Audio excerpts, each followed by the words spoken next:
Hi and welcome back to Real Opinions. Today I'm going to be doing a quick one about the killing of the sacred deer, which I think has been a bit misbranded by the advertising campaign. If I'm using the A24 trailer right now, you'll see at some point quotes saying about how it's a great psychological thriller, and I would say that this film definitely is not that. I think that there are aspects of the plot that do, link into that idea, but ultimately I would just say it's going for a really dark comedy vibe. If you saw The Lobster, I'd say that it's definitely the darker moments of that kind of drawn out to the entirety of the film. And I think the reason that people are kind of blurring the line there is that it's not got as strong a facade as The Lobster did, where on the face of it you could look at the basic premise of if you don't find someone, you get turned into an animal, and it's ridiculous, and so people go in expecting ridiculousness. With Killing of the Sacred Deer, I think the way that's kind of been pitched is that it's serious, and it's definitely not in any way. It has some serious themes in it, I would agree, but it does not take itself seriously. That being said, if you've only got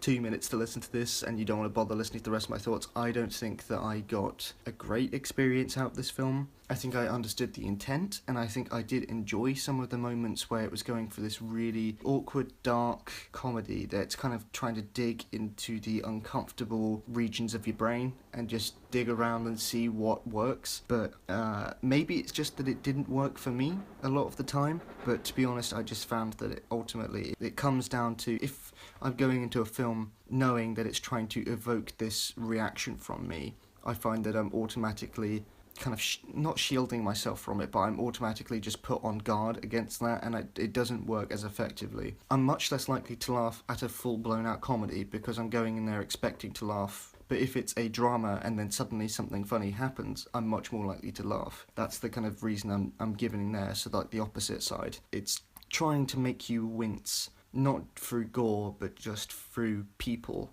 And I think when you're expecting that, for me, I found just a detachment from the material as opposed to the kind of visceral experience that I think they were going for with this film.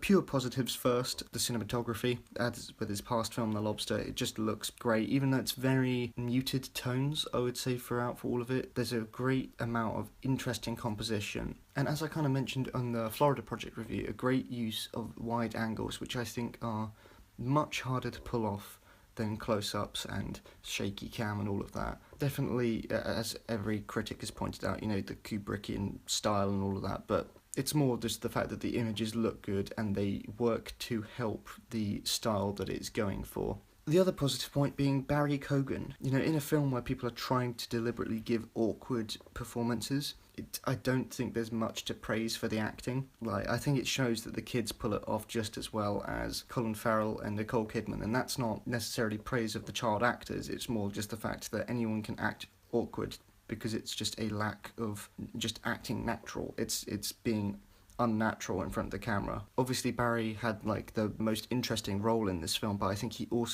just provided the most interesting performance as well, because he managed to really neatly make the line between the awkward teenager that you find in standard teen comedies, as well as the psychopaths side of it, and he's right in the middle where, again, as I mentioned right in the beginning, when a film is deliberately trying to be uncomfortable, I don't think that it's as effective as a film that has an uncomfortable moment, but he was constantly the best at eliciting that emotion. He was uncomfortable to watch, and when he got his little moments were the most interesting parts of the film. And sadly, despite what the advertising is trying to say and the plot maybe might, if you know the synopsis, might suggest to it, he doesn't actually have that big a role in it, and I think it's a shame, but at the same time I think it proves that I would like to see him in future roles as well. I think if it wasn't for his performance, I think I would be much more negative about the film. Honestly, I was trying to think of a negative point to counteract the two positives that I've just given, but there aren't any technical negative points that I can give. It's a very well-made film, it's very clear in its intent,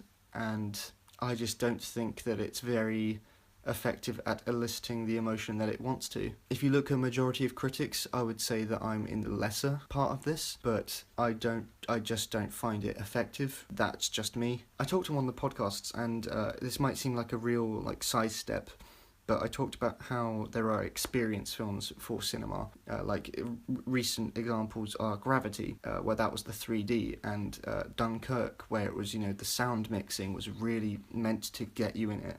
And I think that part of Killing of a Sacred Deer, like the thrill that a majority of critics got, is watching it in a room full of people and you squirm because you're with other people. I did not have that experience. I watched it on my own. And also, I think you have to enjoy negative feelings in cinema as well, which I'm not saying I don't, but I'm just explaining as well, is that if you don't like a film making you uncomfortable, then obviously don't watch this. I think that this is sort of, I think, fits into that experience film definition, in that it is best experienced in a cinema because it will make you more uncomfortable. Yeah, and like those films, I just think that if a level of enjoyment can only be achieved from it by seeing it at a specific time in a specific setting, then I don't think that lends itself to being a good film in itself. However, again, even if I make that point, I think that some people, like fans of his work, are going to disagree with me on that, but that's fine. One aspect I would like to briefly mention, just because I did find it interesting, is that I think one way in that it probably positively affects me, that made me enjoy the film more,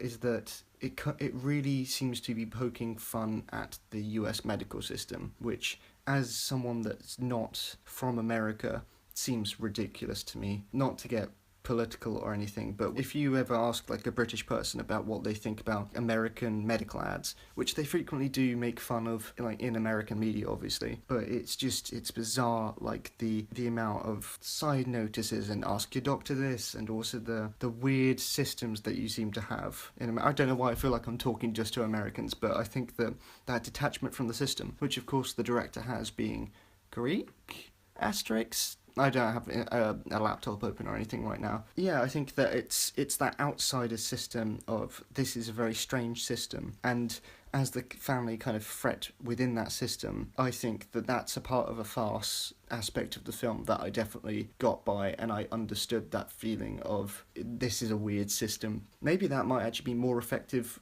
for a US citizen, but I think that outsider look, being somewhat the same as the directors, I think I found an interesting aspect of the film. As for all the people that say, it's haunted me, or it was a film that you don't want to watch in the dark or anything like that, I didn't understand that nearly as much. The bits of it that I think stood out more were the very awkward moments where people said uncomfortable things, as opposed to the uncomfortable actions within the film, which I thought were, in fact, I think fairly standard within the dark, thriller genre. Killing of a Sacred Deer, if you like your comedy very, very, very dry, then this is a film for you. Otherwise, I would say that this just doesn't have enough to fully keep people interested, or just to, it's just a film that I think a majority of audiences will watch it and think, what was that? Not even, just questioning what it was going to achieve at all. And they'll just say it was a really badly done thriller, laughably bad, not getting the gist of it. But even with getting the idea of it, I still think that it's not fully effective. Great, reviews going up sort of steadily now up on the channel. Subscribe for more.